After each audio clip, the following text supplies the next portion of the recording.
Over the years, my grandparents talked to me about it just a little bit. I have a very large family. Everyone within our family was our aunts, our uncles, or our cousins, or whatever. And sometimes some of those individuals weren't blood related to us. And so with the thinking of that, I said, maybe I need to research my genealogy a little bit deeper.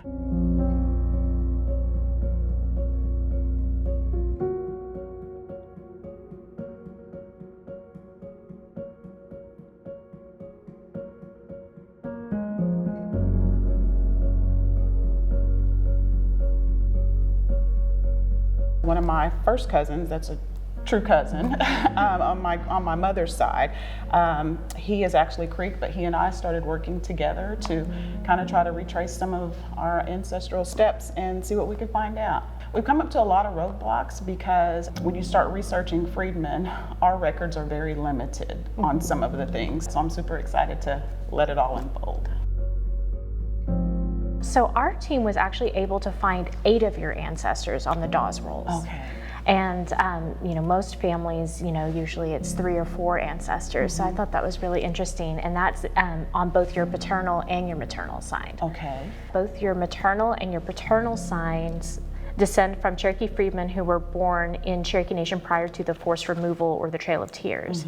And so it's actually not super common to be able to trace both of your lineages back that far. So I thought that was particularly interesting. Oh, that's wonderful. Yes, that was very interesting. First, I wanted to talk about your paternal side. Do you know about how far back you were able to trace your paternal side? So my paternal side, I have not done a lot of tracing back on my paternal side. Really, I was focused on my mother's side more so than my dad's side. Okay. Well, I was able to go back all the way to the old Cherokee Nation, so prior to the Trail of Tears, to Mose Mackey. And so Mose Mackey would be your great-great-great-great-great-great-grandfather. Okay. Mackey was, he was enslaved by James Mackey, and some of Mackey's slaves actually took part in a highly publicized slave revolt in 1842. The revolt was really a large-scale escape plan where a number of slaves from at least 5 different plantations arranged to lock their overseers in their cabins, grab ammunition, weapons, and food, and meet at a spot outside of Weber's Falls. And their goal was to reach Mexico. And they actually did get 300 miles south of Cherokee Nation before they were apprehended and brought back to Cherokee Nation. But over the course of that, they also stopped in Creek Nation, Choctaw Nation, and so there were slaves from both of those tribes as well that kind of joined their band in this journey to Mexico. Okay. It's not clear if any of your ancestors took part in that, but I thought it was worth noting since we do know that Mose would have been alive at that time. Yes. And living on the Mackey plantation. I was unable to find a birth or death record for Mose, and he's not listed on the Dawes rolls. So unfortunately, I'm not sure much more about his history, but his daughter, which would be your great-great-great-great-grandmother, was Louisa Mackey.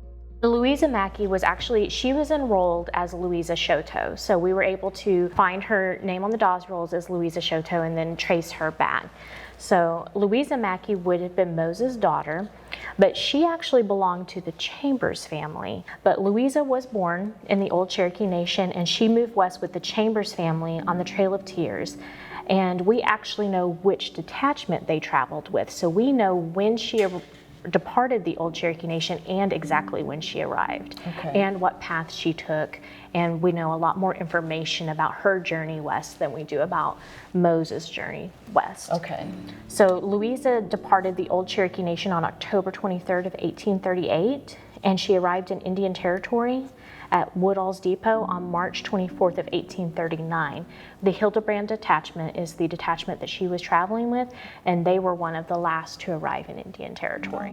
The Chambers family settled in the Park Hill area. According to Louisa's own testimony, the family did not leave Cherokee Nation during the Civil War, and so they would have been living in the Park Hill area during the Civil War. Wow. Okay. And that was a hotbed of activity. So Louisa survived slavery in the Old Nation, the Trail of Tears, so the journey west, the Civil War, saw the end of slavery with emancipation, And she was an original enrollee of the Dawes Commission in 1901. And so her life is just a timeline of Cherokee history. Yes. She enrolled at Fort Gibson, but she did testify that she lived in Tahlequah, so she was from the Tahlequah area. There was a Dawes enrollment camp at Fort Gibson. So she and her husband at the time, which was Samuel Shoto, which is why she's enrolled as Louisa Shoto, were both listed on a doubtful card. During the enrollment process, we see that the Dawes Commission would ask a lot of questions about, do you appear on this census? Do you appear on this roll? Yes. Did you leave the Cherokee Nation at any time? Trying to identify who was actually, within Cherokee Nation and who wasn't. Okay. And so that just means that during the initial enrollment process, the commission felt that they didn't adequately provide the answers to those questions, but in 1904 they were approved, and so they are listed on the Dawes rolls. Okay. And then Louisa is also listed on the Kern-Clifton roll, which was a list of Cherokee freedmen that was compiled in 1897. Wow. It's unbelievable. It's unbelievable, just the stuff in tracing back my ancestry, just the stuff that my ancestors dealt with and overcame, just how resilient that we were and still are. And so this is wonderful. Now, Louisa had a daughter named Rose.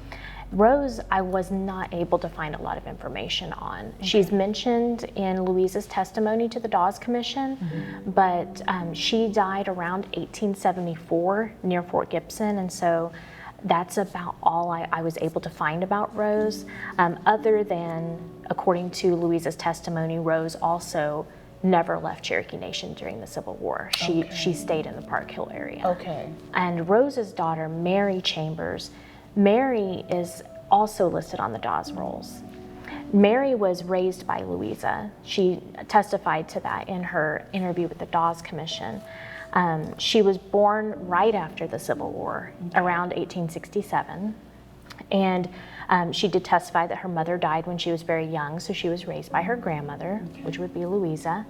She also enrolled at Fort Gibson, but listed Tahlequah as her residence, so she did stay within this area. Okay. And when she enrolled herself and 5 of her children. She was also initially listed on a doubtful card in 1901, but through additional testimony from her uncle Ben Greenleaf, I don't know if that name means anything to you, and her grandmother Louisa Shoto, she was successfully enrolled in 1904, and then she and her children also appear on the Kern-Clifton roll from 1897. Okay.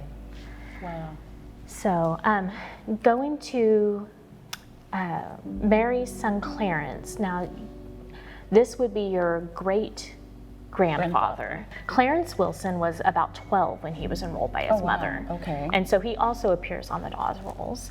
He's also appears on the Kern-Clifton roll of 1897, but he's listed as Clarence Shoto instead of Clarence Wilson. I've heard that last name a lot in my family, the Shoto. That is about as far as I was able to research on your father's side. Well, that's all new information to me. I knew nothing of what you just spoke about. So I'm super excited to find out additional information and also to share this information with my family. So thank you so much. Thank you. Okay, so next I wanted to look at your maternal side, and I'm interested in knowing how much you know about your maternal side. I was able to do more research on that side than my dad's side. I've been able to trace back to Dorcas Buffington, who is our 5th great grandmother. Fifth great grandmother. She's as far back as I've been on my mother's side. She walked the Trail of Tears. She came out of slavery. She was just everything, really, she was. So I'm excited to see what you find out. Okay. Well, I was able to go back as far as Dorcas. She was enslaved by the Bushyhead family, so I have her listed as Dorcas Bushyhead Buffington, and she was born in the Old Cherokee Nation. She and her mother both belonged to the Jesse Bushyhead family. That actually means that we're able to track their movement a little bit around this time, because the Bushyhead family was held at Camp Hetzel prior to removal, so they were in one of the encampments that was formed, leading up to or immediately leading up to removal. Yes. And so she would have been held with the family at Camp Hetzel. The Bushyhead detachment, so Jessie Bushyhead led a detachment, and so she actually traveled with that detachment since she stayed with the family. And so she departed the Old Cherokee Nation on September 8th of 1838 and arrived in Indian Territory on February 27th of 1839. Slaves who accompanied the detachments primarily benefited their owners, but sometimes they provided services to the group as a whole. So whenever they were traveling on the Trail of Tears, and the research that I found is that Dorcas was very much like a caretaker. So whether it was taking care of the children or whatever, she was the caretaker, which makes sense that she would serve as a nurse in the Civil War. She was about 12 years old during this time, and that makes a lot of sense because that's what a lot of female slaves, their role was, within the household. Yes. There's no evidence that Jessie Bushyhead was a slave owner prior to his marriage to Eliza Alberty.